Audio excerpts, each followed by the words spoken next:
Hello and welcome to the Haus College Sports Show. I'm Joe. With me is Kyle, as always, here to talk some college football. Last week we previewed week one of our bowl picks, and we've had some good games already, and now we're going to get into our recap of those. We're going to pick week two. Kyle, how you doing? I'm good. It's been a fun bowl season. A little weird, but football's football, and it's been a while without it. So it's been an entertaining first. What are we on day 5 now? Yeah. Um, it's always like fun for me because like some of the games aren't good, some of the games are good, but there's always some like wackiness to it, right? Like there's always something crazy. We're gonna get into some of the games here in a second, but like there's something weird usually happens. I don't know. Sometimes there's guys playing different positions. Sometimes there's just a crazy game that goes on forever. Whatever it is, it's just a fun time. Let's start it off, Kyle, with our Bahamas Bowl recap. UAB beats Miami, Ohio, 24-20. This is one where they needed to come back in the fourth quarter. They were able to do so. Dwayne McBride, their best player and running back, ended up being a late opt-out for this game. But they handled it without him. They 116 yards for the backup, 2 touchdowns. And Dylan Hopkins was able to throw for a bit as Miami had some guys in the transfer portal. Definitely one of the most awkward, I would say, bowl games out there because we had – on one side, we had Miami, Ohio. Brett Gabbert did not play in this game. He entered the transfer portal, came right back after he saw the other quarterbacks that were in the transfer portal. And then UAB, Trent Dilfer is taking the interim coach's job at UAB, and they had to work together. And it's like one of these weird situations where obviously the interim coach is not happy because he thought he earned the job. And then Trent Dilfer comes in, and Trent Dilfer showing his Super Bowl ring to the cheerleaders on the sidelines. There's a lot of fun little things going on in this game. Fun game in the Bahamas. It always delivers in the Bahamas. It's just college football these days, I guess. Yeah, no, I thought Miami showed a lot of good fight. I did not expect it to be as close as it was, and they came right down to the end where they almost won or had a chance to win, and it just comes up short there in the very end. You and I talked about that final play. I mean, that was a crazy way to start bowl season, by the way. But yeah, man, I mean, he was literally just like a couple yards short. You'd wonder if he hits the receiver in stride, if he's able to make the first guy miss on the angle, and then maybe all he has is one guy to beat. But I thought it was a hell of a job by Miami coming in there ready to play and giving that UAB everything they had. Yeah, we were talking about it, and I was like, this is like not something you usually say is throw it 10 yards short of the end zone on like a do or die play, but it almost freaking worked. It almost worked. Yeah. All right, well, that was an exciting way to get it started. Let's go to one of the more fun bowl matchups, I think, at least from before we had the results of it. We had Troy beating UTSA 18-12. UTSA looked like they were going to have this thing going pretty well. They were up early. They had a safety from a missed snap from Troy, and they were up 12-7 at the half, which is not usually like they like to play. They usually score some more points, but Frank Harris, their quarterback, was kind of off in this one. Troy was able to come back and win this one 18-12. Really good effort by this Troy defense, too. John Summerall's done a really good job. Both these coaches, honestly, Jeff Traylor, John Summerall, these are guys to know if you are a fan of a team who might be looking for a coach maybe next year. Oh, yeah, I think John Summerall's name is going to be hot here in a second. But, yeah, Troy has a good defense. I wasn't too worried about that. It's a high-powered offense from UTSA. I think we all expected this game to be in like the 30s maybe. It ends up being a defensive struggle. I mean, it starts out with a safety, the scoring does. So, I mean, that tells you everything you need to know. So maybe it was a little it wasn't easy on the eyes, maybe. It was a little bit of a defensive struggle. But I still thought it was a good game between two really good teams. And Troy just, edges it out there at the end. So, kudos to them. Absolutely. I don't think either of these guys will be there much longer. There's some other guys we'll get to maybe later in bowl season that we'll talk about. Maybe not at these smaller schools, but there's plenty of jobs that'll be open in the future. We always know that. We'll go to the 17th, which was Saturday. We start off with the Wasabi Fenway Bowl. Kyle, we noted how awkward this game was. We talked about UAB Miami a little bit ago, but wow, how awkward was this? Same sideline for UC and Louisville. You have Scott Satterfield going from Louisville to Cincinnati. You have a rivalry game. You have a trophy they found in an equipment manager's like house, and they ended up playing for the rivalry trophy because they don't play anymore, these two teams. It was definitely weird. Louisville ended up winning 24-7. They were able to run the ball. Jawar Jordan had a really big day. And that's all that mattered because they didn't even need Brock Doman to even have a good game at all. They ran the ball well, played good defense. So something we talked about earlier this year, Kyle, a lot of this year was Evan Prater, the quarterback for Cincinnati, just didn't look the greatest. He made a couple wow plays, but there was also a lot of bad plays too. His offensive line wasn't fully intact either, so that may have played a part in that. But Cincinnati has to figure some things out going to the Big 12. For Louisville, showing that they're more than just Malik Cunningham, which they've kind of done this year when he's been injured, but showing that they're more than just Malik Cunningham, I think was a really good step this game. Yeah, I mean, Malik's been out before. No, they don't have the shiny record that they would have hoped to have, but they won games without him, like you said. And I think it's been more of a testament almost to their defense. I mean, I know it's Cincinnati. It's a very easy team to defend against. And let's be honest, on that touchdown play, I mean, how much is that? Was there a little luck involved there too, maybe? I mean, he wasn't making plays like that all game. That one just happened to work out. But you're not going to win a lot of games with 120 yards on offense. And it's kind of what I expected going in. I mean, Cincinnati's offense was non-existent once Bryant went down. And, it's because Prater just didn't hit yet, I guess. They even throw the backup in there for, I believe, the first drive of the second half or one of the drives in the second half. And the first thing he does is he fumbles it. So there's just nothing going on. I credit, I guess, Kerry Combs for trying out something different. But, yeah, nothing was going to happen with this team. And I guess you needed the defense to stand strong with so many transfers and everything. That was going to be hard to do. So it went pretty much a chalk how I expected it. But, yeah, I mean, Cincinnati's got some things to figure out now. This is what your team is next year, and you're being the Big 12. It's going to look ugly. Yeah, losing some recruits right now, losing some transfers right now, and, Evan Prater, if he's not the guy next year, you got to find someone. And Scott Satterfield obviously has worked with mobile quarterbacks like Malik Cunningham before, so maybe they'll figure it out. But not the way you want to play in a rivalry game, and especially one where the spread was 1 point. So not exactly how the Vegas people thought it would be, but Louisville gets the win. That's all that's important. They were obviously motivated to beat the team that their coach left for. In the Las Vegas Bowl, Oregon State beat Florida 30-3. This was a game we talked about how many players for Florida opted out in this game, how many players were in the transfer portal for Florida. They were pretty thin. Jack Miller comes in and doesn't really – I don't feel like the playbook was totally open to him. He was 13 of 22 for 180 yards. He didn't play that great, but just think there was just so many players out. I don't want to put all the onus on a quarterback when you go up 30 points too. And Oregon State, I mean, as we said, it doesn't matter that the quarterback play has been good all year. They can run the ball. Their defense is good. 30-3, big win for them. I know it's it's against a team with a lot of opt-outs, but for a team like Oregon State, who's on the come up right now, this is a big win for them. Yeah, and this is another one I think that went exactly how I expected it, how I think you expected it to go this way as well. And I'm not putting any of the onus on Jack Miller. I agree with you. When you run it over 30 times and you average about a yard a carry, you're not going to win. I mean, that was just a pathetic offense. I think they had 2 yards in the second quarter. And then how about Oregon State throwing the ball?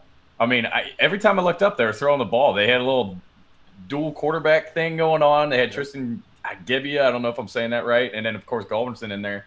And I thought they both were playing really well. And then, Deshaun Fenwick picking up the slack. Damian Martinez goes down in the first half with an injury. So you maybe kind of worry about that. And nope, business as usual. They average over 4 yards a carry and really just, beat the hell out of Florida. I mean, they put all gas for that game, and the defense was especially impressive. And, yeah, like you said, that's, I believe, their third 10-win season in program history. That's a top 15 finish. I mean, that's a lot of great things happening this year. And and I forget the head coach's name, but for the head coach there, I think he's in his 6 years. It's taking some time to turn around, and it's happening. I'm happy to see it finally turn around like this. It's been fun to watch. Kyle, if you took one guess about someone's name, like an average white male's name, you could guess his name. Who? The coach? Oregon State, yeah. It's John Smith. That's what I was about to say. I was going to say something Johnson or Chad Johnson or something like that. John Smith. Oh, God. Makes it easy to remember. But another point here, too. Watch out for this Pac-12 next year. If Oregon State can get a quarterback, there's going to be a lot of good quarterback play. Michael Penix is going back to Washington next year. Bo Nix is going back to Oregon, which was another kind of tidbit that came out this week. DJ Uiagalelei, whether he's good or bad, he's going to play with Chip Kelly at UCLA. Caleb Williams is back at USC. Cam Ward, who we're going to talk about here in the next game for Washington State. Pac-12 has some good quarterback play. There's a lot of potential for improvement for some of these teams, especially if you have a team like Oregon State, who was 14th heading into the Bowls, is going to finish a little bit higher than that. I mean, who would have ever thought that? Yeah, that was a hell of a finish. Is Cam Rising, does he have one more year, or is that it for him? He has one more year, too, yeah. Okay, so it's going to be a loaded quarterback league. Who would have ever thought? Yeah. And it's, I guess, Shedeur Sanders, right? Shedeur Sanders. He was, I mean, I know people are hyping up to be Heisman. I don't think if FCS quarterback's ever going to win it since I think Steve McNair came close with Alcorn State way back in the day. But Yep. he's going to be good too. He could start for a lot of teams in FBS. I know people are thinking that he's just going to start because he's Deion's kid, and that's kind of true with the fit. But like, he's good enough to play FBS. He could have gone FBS out of high school. He just chose to play for his dad. So it's going to be a lot of fun in the Pac-12. Quarterback in the Pac-12 by itself than college football has had for the last like year or two. We've been so dry on quarterbacks, and now next year, just suddenly they're loaded with them. All right, cool. Yeah, we'll see. I think this is. I mean, everyone gets an extra year, so guys like Bo Nix stay, Yeah, guys true, like Michael true. Penix stay, whatever stays. So the quarterback play is going to be better, and I think there's other leagues, even like the SEC. There's some teams that are going to have new guys coming in and starting. Some teams with returning starters, but Pac-12 might really set up for these quarterback battles, and we might be having to stay up until 2 a.m. to watch some of these good games too. Yeah. Oh, yeah. All right, let's move on to the Washington State-Fresno State game. Fresno State wins this one pretty easily. Jake Haener goes out a winner, 29-6 in this one. Washington State seemed like they could not get their offense going at all. Cam Ward was running back there for his life. He had the Dan Orlovsky safety in this game. He ran out the back of the end zone on one. Not their day. But Fresno State, this class that came back for this year, Jake Haener, Jalen Moreno-Cropper, Jordan Mims, they really they finished strong. They had that weak stretch in the start of the season, the middle of the season. They lose those 4 games. They come back and don't lose again. I know Jake Haener was kind of hurt too at certain points, but the team that just didn't give up. And honestly, they were a team I know we talked about preseason as maybe a team that could make a New Year's Six Bowl, but they were pretty close by the end of it too. If they wouldn't have lost that UConn game, they probably would have been right there with Tulane too. So good season for them though, especially with losing their coach last year. Kalen DeBoer is now at Washington. And shame on you for giving up on them for the last game of the season. This was all Fresno, all Bulldogs, and I mean both sides of the ball. It was a very dominant effort there by Fresno State. But yeah, like you said, man, you just change a couple things, like the UConn win that might even put them in there, just that alone. But yeah, they had a very close loss to an Oregon State that we just talked up for about 5 minutes there. I mean, that's a very good Oregon State team. It's just kind of a story of, I guess, what could have been if, they don't have the injuries early on or to kind of get it figured out earlier. But I think they'll still take going out a winner against a good Power 5 team in Washington State. So good for Fresno State. I'm glad to see they got the win. Yeah, a little mad at myself for giving up on them. I was a big Jake Haener fan. We talked about that. I talked up taking Fresno State over 8 wins this year. They got 8. They got a push. I should have been okay with it. UConn came out of nowhere. No one was expecting UConn to win. And I also, in a college fantasy football league, it's the biggest one, I think, on the internet with 50 teams with guys from working at all the outlets. I had Jordan Mims as my first pick, and he was awesome for me. I should have never given up on this team, but that's what this shows you to stay loyal. That's what it got to do. The Cam Ward, I'm excited to see next season for Washington State, but he needs to take a step forward too. The Lending Tree Bowl, Kyle, 38-24 Southern Miss. We talked about Rice maybe not being a team that should be in a bowl game. They're 5-7. They get in because the academic progress rate's really high. But we can't. We don't have to go too much into this game because it wasn't that close. But we have to talk about Frank Gore, the superback Frank Gore. He's played quarterback in his time there. He's played running back. He threw for 19 yards and a touchdown. He ran 21 times for 329 yards and 2 touchdowns.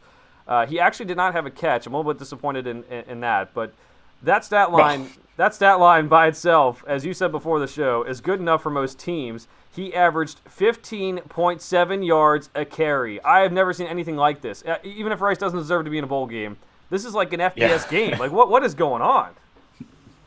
And in his defense, there were only 7 completed passes. Like 2 of them were his, so 7 total, 9 total, I guess. There were 7 that he could have caught, so I don't blame him too much on that.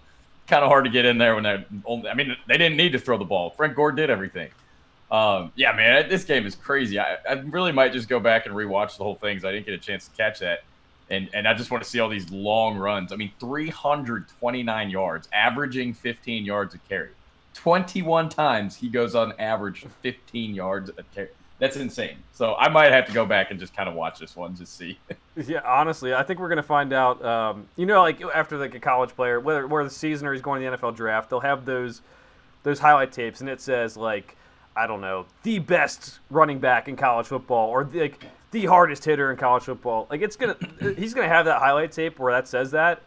I couldn't tell you you're wrong after that performance. It's I don't think so. all the highlights are going to be this game too. There's no other highlights. He doesn't need any other ones. But it's just exciting performance for him. He just said he's coming back to Southern Miss next year. He said squash the transfer rumors. They're going to run it back. That'll be exciting to watch him too, because obviously his dad's an NFL player. He's had this awesome production. Southern Miss is a program I think that in the past, maybe 5 years ago, they were a team that consistently like won 8, 9, 10 games a year, and maybe they get back to that.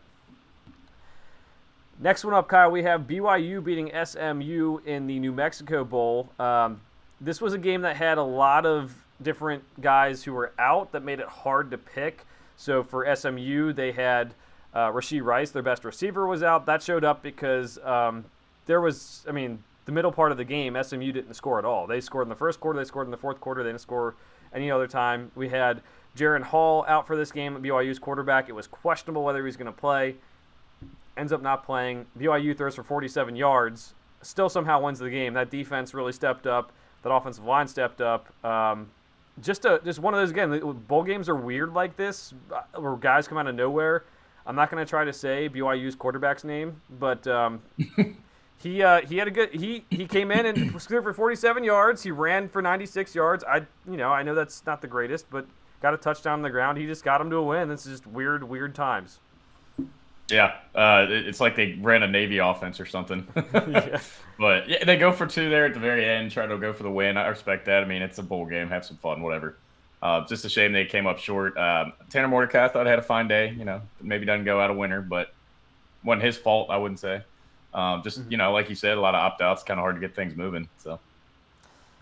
Absolutely. One of the games that people may have missed if they were watching that awesome Miami versus Buffalo NFL game as well, the Frisco Bowl, Boise State wins 35-32.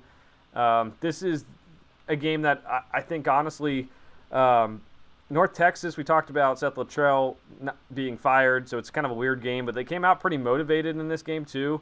Austin On, their quarterback, who's I think 27 years old or 29 years old, one of the oldest. He's declared for the NFL draft. He comes out, he plays okay, 238 yards, 1 touchdown, 2 interceptions, which kind of cost him. But Boise State, honestly, their running game was really good. They averaged 6.4 yards a carry. They were able to hold on to win in the end and get the bowl win. This is a really good result for this team as they moved from Hank Bachmeier, like a 3.5-year starter from them after like the second or third game in the year. Played pretty well in that first game of his career against Florida State on the road. But he transferred out. They figured it out. Taylon Green comes in, shows he can throw it and run it, and get to 10 wins again.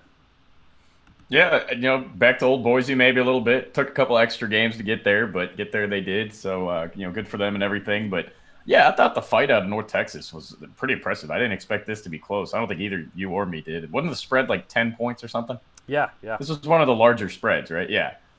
So hell of a job by them. Good job coming out and making this a game. It was back and forth there for most of the game, obviously until the last touchdown there by Boise. But I thought that was a pretty good effort. It was, and then we'll go to the last recap now, Kyle. The Myrtle Beach Bowl, which just ended actually a couple of minutes ago before we started recording this. Marshall wins 28-14. This game looked like a blowout, and then UConn ended up coming back a little bit. They just don't have the quarterback play you need. Turner threw 3 interceptions for them, not the greatest. Zion Turner threw 3 interceptions for them, not the greatest performance for him. Marshall's running game played pretty well. Rasheen Ali had 92 yards. Kalen LeBourne had 90 yards. Good season for UConn, though. I mean, Marshall getting 9 wins is cool too, but honestly, the story of this game is still that UConn got to a bowl game. Jim Mora did a great job, yeah. And I think a lot of people were like, "Oh, like UConn, they're gonna be the more motivated team." But smaller schools, I think both will be motivated. But great job by Jim Mora. I think this maybe changes perception of maybe what he can do since it didn't really work out at UCLA after he recruited well. But a good season, and Marshall gets the win though. Yeah, I mean, that was an impressive one by UConn. I mean, I did not think that they were going to be able to do it. And sure enough, they get to a bowl game, then they're getting blown out in this game, and they come roaring back. I mean, I don't know if they brought a whole bunch of fans or if it was just people cheering for the underdog, but, it sounded like they had a bunch of fans there, going crazy trying to get this bowl win.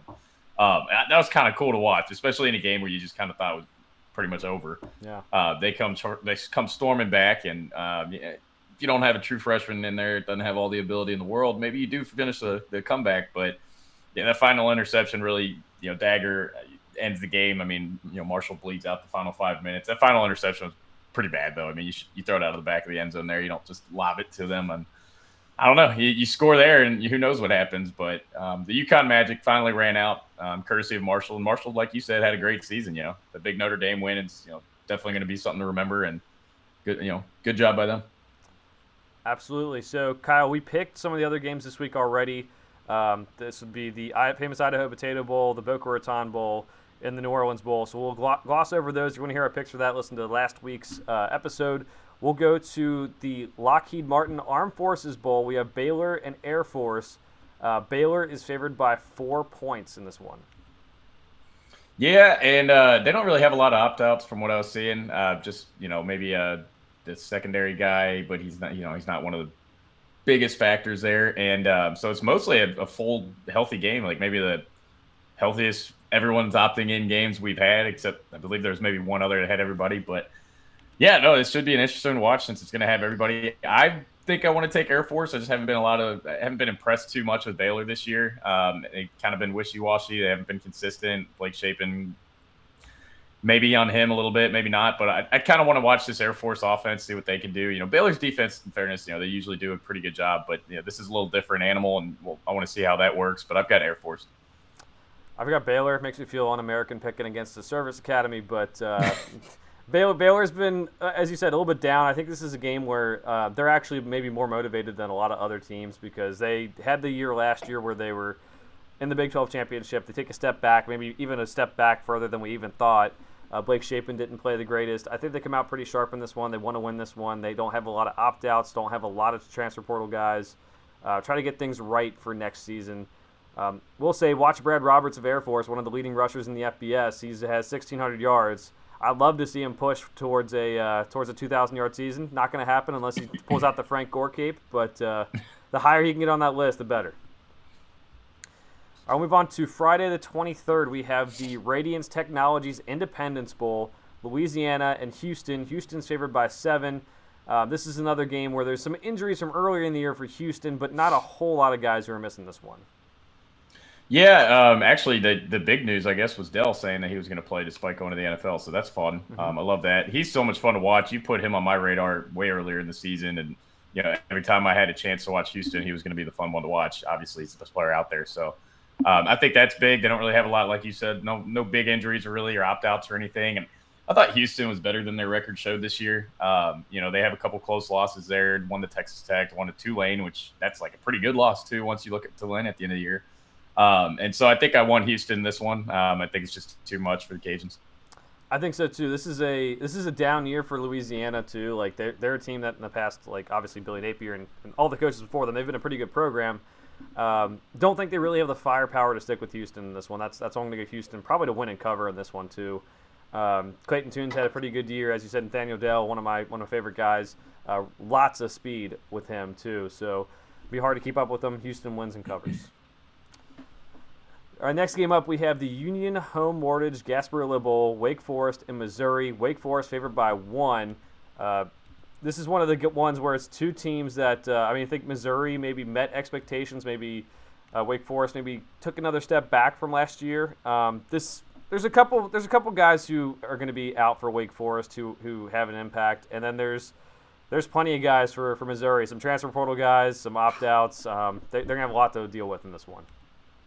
Yeah, and the strength for them this year, and in my opinion, the games I've watched, and I think it holds true, that defense has been very, very good for them this year. It's kept them in games when the offense hasn't been moving so much, and they do a really good job of bringing pressure and kind of getting the quarterbacks rattled and whatnot, and that's kind of what you would need to do to Sam Hartman. That being said, all the opt-outs and some injuries too, but mainly the opt-outs. I believe they have 3 guys and going to the NFL. I don't think it's going to happen this game, and if Sam Hartman gets comfortable, I think he's going to pick apart a largely kind of new-faced defense for the final game of the year. I just don't think Missouri has it in them to do it. And so I think I want Wake Forest in this one. Me too. Like I said, favored by 1 point. Sam Hartman, Had that health issue earlier in the year. I think he came back and maybe didn't play his greatest. He had some good moments still. He's still a good quarterback, but definitely maybe was expecting a little bit better of him. They'll have A.T. Perry in this game. I kind of expected him to opt out as one of their best receivers, maybe in this draft class, maybe a second-round pick or something like that. But he's a bigger receiver. I think Sam Hartman takes some chances downfield against the Missouri defense, and they win by, I'm not going to say run to the casino. They should definitely cover the spread because anything happens in bowl season. But I think they win by a touchdown or two. On Christmas Eve, we have the Hawaii Bowl, Middle Tennessee and San Diego State. San Diego State favored by 7 points. There are no notable news about transfer portal or opt-outs in this one, Kyle. Yeah, another fresh one, I guess. But I don't – I'm going to be honest. I mean, maybe you know a little more, but I'm not too terribly familiar with either of these teams. I do know I loved watching Mid-Tennessee State take it to Miami, and I know they've won 3 in a row, and they're getting hot again maybe. So I'm going to take Mid-Tennessee State. Wow, big upset. Favored by – upset. Yeah, they're what, touchdown dogs. But yeah. I know I liked watching that. I did watch that game. That was fun. I'm going San Diego State. I like their defense this year. I mean, 20 points a game they give up. That's not the greatest, but I think it's a little bit better than expected, especially when you look at the schedule. So their losses on the year, right? They lost to Arizona. We found out Arizona maybe was better than we expected this year, especially with that offense. They lost to Utah. They lost to Boise State. They lost to Fresno, and they lost to Air Force, who runs the ball very well. There's not a bad loss on that schedule. I think Middle Tennessee had a couple more questionable losses this year. This one could. I'm with you. I think this one could go either way. I'm just going to go San Diego State because it seems like they beat the teams they should beat. We'll put it that way. All right, next one up, we have on Monday, December 26th, we have the Quick Lane Bowl. Bowling Green and New Mexico State. Bowling Green favored by 3.5 points. Diego Pavia, the quarterback from New Mexico State, is injured, may or may not play in this one. We don't really know. He has not been the greatest this season anyway. Yeah, and for that reason, and also the fact that New Mexico State doesn't really have any wins, I'm going to take Bowling Green. I'm going through their schedule, and I'm like, man, they didn't beat an FBS football team this year. Yeah. Like Hawaii, who we've been saying is a high school team, and then UMass, New Mexico, Liberty with no coach. I don't know. I'm happy they're in a bowl game, and good for them. But I just think Bowling Green's going to have a little more experience, and I think they're going to hit them hard. But I think so too. I'm going Bowling Green. They looked really bad at the start of the year. They lost to that FCS team, Eastern Kentucky, in the second game of the year, and one of the best games of the year. They lost 59-57, but they've shown potential. They beat Marshall this year. We know Marshall's a good team. They beat Toledo this year. Remember last year they beat Minnesota too. I think it was last season. Yeah, they upset Minnesota when no one thought they could. Not because Minnesota was that good, but because Bowling Green was that bad. So Matt McDonald's a decent quarterback for him. I'll go Bowling Green. Screw it. Tuesday, December 27th, we got a full day of bowl games here. We have Georgia Southern and Buffalo to kick things off. Georgia Southern favored by 3.5, and this is what the Camellia Bowl. We have not too many transfer portal news that is really going to affect things too much, in my opinion. A couple quarterbacks for Buffalo in the transfer portal, but they didn't start anyway.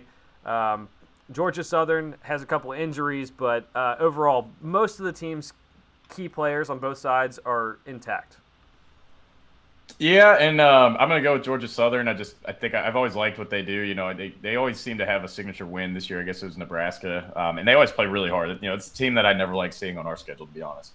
And I don't know too much about Buffalo, but I like the Eagles to win. I mean, going with the somewhat familiar team here. I'm going Georgia Southern. So I'll say this first. Yeah. Craig Helton, I think, has done a phenomenal job, right? He goes USC, he had the up and down kind of time there. There was a couple good years, a lot of bad years where people wanted him fired. He goes to Georgia Southern, who's a triple option team, and turns them into, in one season, a team that passes the ball very, very well. That's not easy to do. So props to him for doing that. Maybe this is a better fit than USC. We also have a little bit of a revenge game here. Kyle Van Treese is the former Buffalo quarterback. He transferred to Georgia Southern. Could make things a little interesting. They kind of made me think about taking Buffalo, but I was like, I don't know. I think Georgia Southern's had the better year personally. I'm going to go Georgia Southern. But we don't often get revenge games in college football. This is something new with the transfer portal. We usually get an NFL, and that's fun, but we'll see what happens. I feel like that'll happen a lot more often these days, like with the current Oh, landscape. especially with guys who are transferring to teams in conference just to play their former team. It's like a spite thing. It's gonna be fun. Yeah. Next one up, we have Memphis and Utah State. Both teams were 6-6. Memphis is favored by 7. And this was like that, I think it's favored by 7 because of the opt-outs. Because I thought it was maybe going to be a pretty close competitive game, but Utah State's missing some significant players. The running back, I believe, is the number one. But yeah, I'll take Memphis in this one. That's I'm trusting Las Vegas here. I am too. Calvin Tyler, the running back you mentioned, very, very good one. He's obviously opting out because he has pro potential. Memphis hasn't had their best season. Honestly, it's a little bit disappointing for them after what they've done in recent years, but I think that offense can still put up some points. I think they'll be able to outscore Utah State. The Battle of Carolinas in the Birmingham Bowl. Coastal Carolina, East Carolina. East Carolina favored by 7.5. Obviously, Jamie Chadwell took the Liberty job, so he will not be there. Grayson McCall is in the transfer portal, but he has decided to play in this game. This is something I don't think we've seen, where guys already say they're in the transfer portal but still play the game. That is really big for Coastal Carolina because without him, I think they were really kind of screwed. They do have one of the best players, Josiah Stewart, who's in the transfer portal right now on defensive end. East Carolina has Ryan Jones, their tight end, opting out, but they don't miss too much other than him. Yeah, that is kind of surprising news. I mean, I've seen it like a couple other times, but I've never seen a quarterback or someone like so important to the team as like a quarterback doing that. So that is a little surprising. But I still think ECU wins. I don't know how close it may or may not be. They got a 7.5 here. That feels maybe a little big. But I do think ECU is a lot better than 7-5. I mean, they had a lot of close games. They should have beaten NC State. They coached that one away. They barely lose to a bad Navy team, which that's tough, but it happened. They almost beat UC too. So I just think ECU kind of had a season. They let it get away a little bit. And hopefully, they can stay focused and get the win and make me look good. But, if not, it's still a cool story with Grace McCall and come back to Coastal and everything. So, yeah, I'm really interested to see where he ends up because he is one of the best players in the transfer portal, honestly. See if he goes somewhere bigger. This kind of half spread, half option offense is really fun to watch for Coastal. But I do think with all the opt-outs and transfer portal guys, I should say, they just have a lot to make up. I think ECU's offense will be able to move the ball. I think ECU wins. All right, Wisconsin and Oklahoma State. Wisconsin's favored by 3.5. This is the Guaranteed Rate Bowl.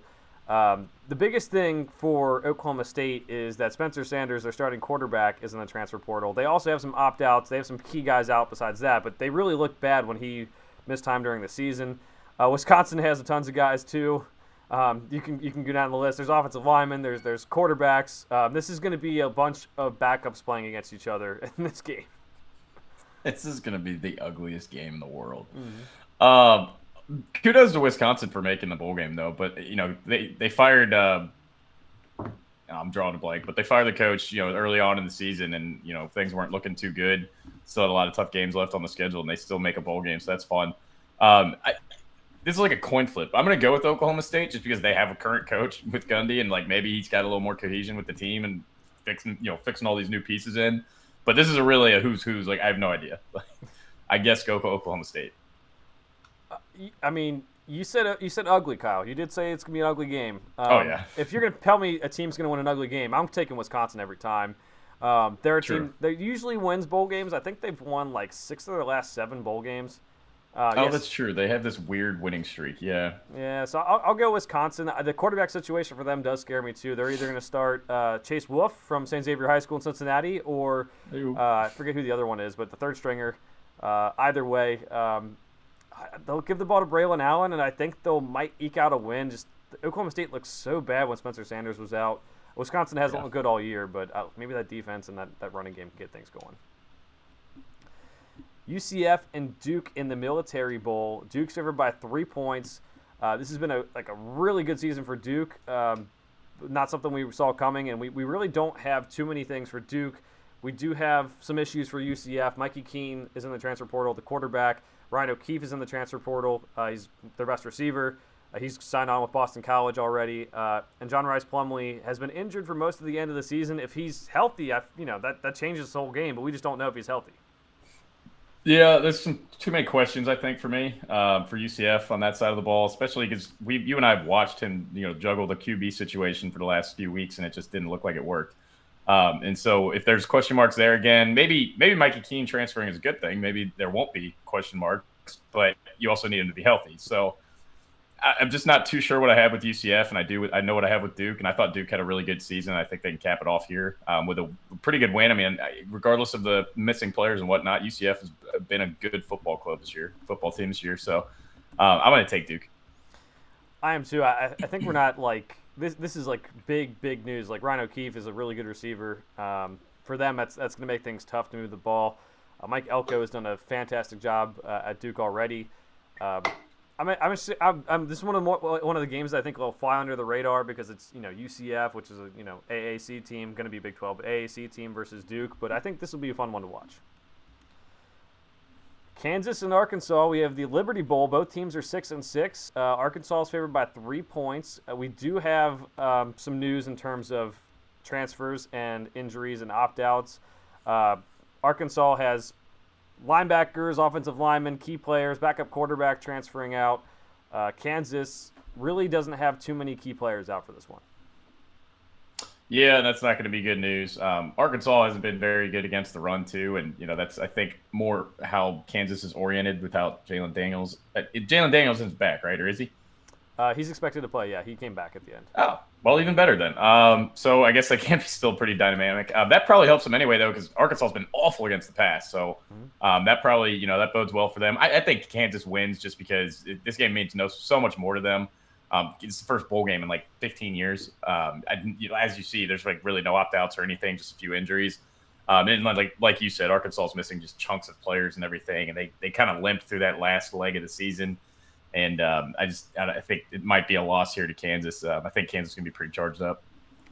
This is one of the hottest tickets out there. I think Kansas making the bowl game, really beefs things up. It's in Memphis too, which makes it kind of decently easy for both teams to get there. But $66 for a non New Year's Six bowl, that's pretty good.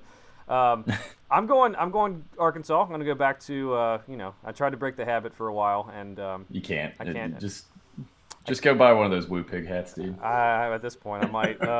But no, KJ Jefferson is playing in this game, and he should be healthier. Hopefully healthy. That's one of the things that derailed their season was his health being bad. Rocket Sanders is a good player, and Kansas. I mean, after starting the year so well, really faltered down the stretch. Some of it was Jalen Daniels' injury, but I think it just caught up to them. They got off to a hot start, and just the grind of the season really got on them. So I'm going to go Arkansas to win this one.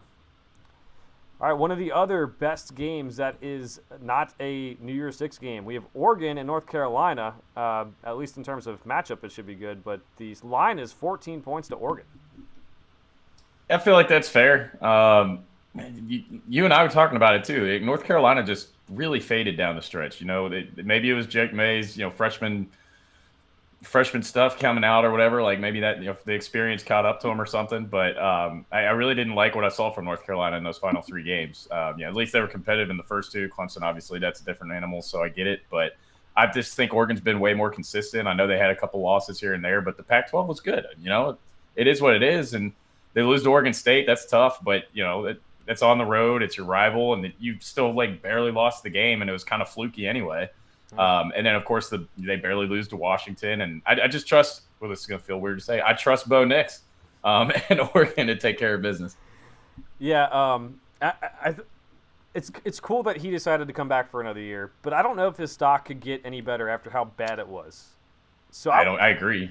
How much better are you going to get? I mean, he had a great year. Yeah, I don't know. So I thought he was going to be coming to this game, and he was going to hey, I'm going to declare for the draft because I'm playing North Carolina's defense in this game. You can have the best game of your life. You can play. Honestly, maybe this is Bo Nix coming back down to earth or something, but theoretically, North Carolina's defense is really bad. On top of that, if you look at the opt-outs, they have Tony Grimes, who's a corner transferring out, Storm Duck, who's a really good corner transferring out. You can really do some damage. North Carolina also has Josh Downs, wide receiver, opting out. Oregon has the most famous guy opting out would be Christian Gonzalez. He's going to be a first-round pick at corner for them. Their defense sucks too, So this should be a lot of points. But I have Oregon to win and cover 14 points. I think North Carolina's defense is that bad. I think that's really the difference. Drake May can still play well in this game, but at the end of the day, it may not matter.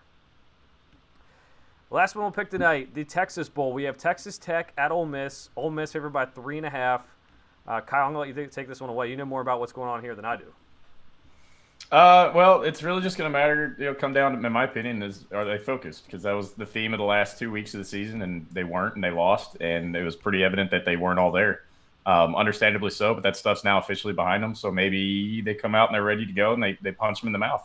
The opt-outs for Ole Miss, just ignore them. None of them mean anything. None of those guys played. I guess that's not fair. Miles Battle, which was the most recent one, that's kind of a significant loss in my opinion. I mean, I thought he's played really well, and he's been kind of a depth piece starting at times. So that kind of hurts, but nothing to be too worried about. They've got guys to fill in.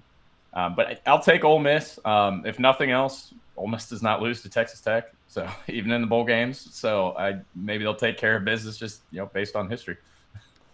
Yeah, I'm going Ole Miss, and you know what? I'll put the DeTulio curse on it too. I'll say Ole Miss big. They cover. Oh God, don't do that.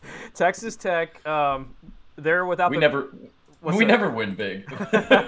I'm pretty confident. Tyree Wilson, Texas Tech's best player, defensive end. He's also a first-round pick. He's out with an injury. I think he had like a statement saying he wasn't going to be back for the bowl game. He's been injured for a couple weeks. That's huge. Their defense, obviously not the greatest without their best player on either side of the ball. That's going to be tough. I think Ole Miss should be able to run the ball decently well against Texas Tech. We'll see if I put the curse on them, but I think Ole Miss is a much better team, and especially when you take into account, Ole Miss, as you said, doesn't have too many guys sitting out that have real impacts. Texas Tech loses their best player. That's just, to me, that makes things over the top. If I jinx it, I'll buy you a drink next time I see you, buddy. All right, deal. I'm expecting that. All right, so any final thoughts for the week, Kyle?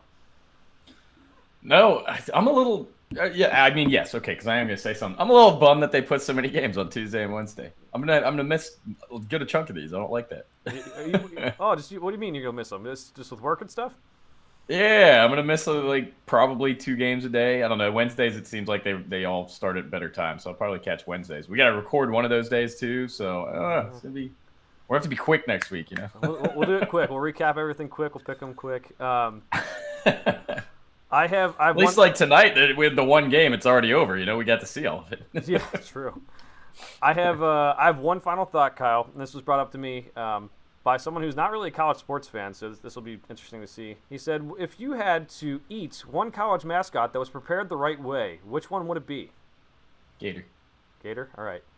I said a Longhorn steak. Bebo. Okay, that'd be good too. Or buffalo. I mean, buffalo burgers are good. Yeah. Oh man, there's a lot. The other key answers were Syracuse eating an orange would be good. Yeah, but you don't cook an orange. I mean, too easy though. Yeah.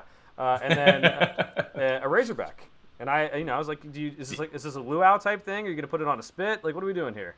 My Razorback was like a very, very close too, but I just, when you said cooked up and jazzed up, I was like, I have pig all the time. I want some gator. I want someone that knows how to make some gator. Put that stuff on a hoagie or whatever. There you go. The other thing people said was, like, can you even eat a horned frog? Can you do horned frog legs or something like that? That's a delicacy, but I was like, horned frog. Is that a real thing, or do they just say that? Yeah, I think it's more of a lizard though. I don't know. Is this frog poisonous? I don't want to. It can get dangerous. It is poisonous. I'm not sure it's poisonous to eat, but I don't want to touch it either. I mean, I don't know, man. Well, yeah, that was brought up to my attention today, and I literally sat there for about an hour, like, going through all the teams, all the mascots, going through, like, Division II teams, and, like, I don't know. I was like, I'd eat a bear. I've never had a bear before, but I'd try a bear. You're gonna cook up. I feel like that's gamey. I don't know. I'd try it, and then we talked about, like, like a hokie bird is basically just a turkey, so, like, you could do that, Yeah. All right. There's definitely some good options here. Yeah. All right. Well, so you had the gator and then buffalo burgers or Razorback. Razorback be a close second. Maybe just first because I don't like them. True. I'm going to the steak. I don't know. I just think it's if you have a good. You can't steak, go wrong. Yeah, exactly. And apparently, I did some research. A lot of the steaks we eat come from Longhorns anyway, so we're good. Okay. Yeah, there you go. All right. Well, that's a good pick then. That's my final question there. I guess it's my turn to remind everyone to subscribe on YouTube, subscribe wherever you get your podcast. It helps us out. Like us if you see us online. We'll be back next week to recap these bowl games, preview the next week of bowl games as we go on in college football, talk about any news. For now, thanks for listening. We'll see everyone next week.